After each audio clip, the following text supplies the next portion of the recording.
சௌந்தர்யா ரஜினிகாந்த் ப்ரொடக்ஷன்ல அபிஷன் ஜீவித் நடிப்புல ரிலீஸ் ஆன with love திரைப்படம் 25 நாள்ல 35 கோடி கலெக்ட் பண்ணிருக்கிறதா படத்தோட குழு அபிஷியலா அனௌன்ஸ் பண்ணிருக்காங்க. ராதிகா நடிப்புல ரிலீஸ் ஆன தாய்க்கிழவி படம் 3 நாள்ல 22 கோடி கலெக்ட் பண்ணிருக்கிறதா படத்தோட ப்ரொடியூசர் சிவகார்த்திகேயன் அபிஷியலா அனௌன்ஸ் பண்ணிருக்காரு. தனுஷ் நடிப்புல பிரம்மாண்டமா உருவாகியிருக்க கர திரைப்படம் ஏப்ரல் 30 வெளியாக போகுது. இதை தொடர்ந்து அடுத்தடுத்து படத்தோட போஸ்டர் சாங்ஸ் ரிலீஸ் பண்ணி ப்ரோமோட் பண்ணிட்டு இருக்காங்க படத்தோட ப்ரொடக்ஷன் டீம்.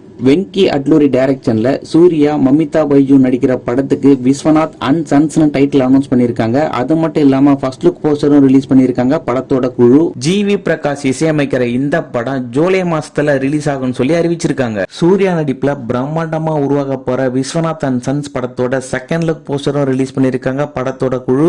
ராம் சரண் நடிப்புல ஏஆர் ரஹ்மான் மியூசிக்ல உருவாகிட்டு இருக்க பெடி படத்தோட செகண்ட் சிங்கிளும் ரிலீஸ் பண்ணிட்டாங்க. படம் ஏப்ரல் 30 வெளியாகும் சொல்லி ஆல்ரெடி அனௌன்ஸ் பண்ணிட்டாங்க. சதீஷ் ஐஸ்வர்யா கருணாகரன் நடிச்சிருக்க முஸ்தபா படத்தோட ட்ரெய்லர் வெளியா இருக்குது. படம் மார்ச் 6 ரிலீஸ் ஆக போகுதுன்னு சொல்லிட்டு ஆல்ரெடி அனௌன்ஸ் பண்ணிட்டாங்க.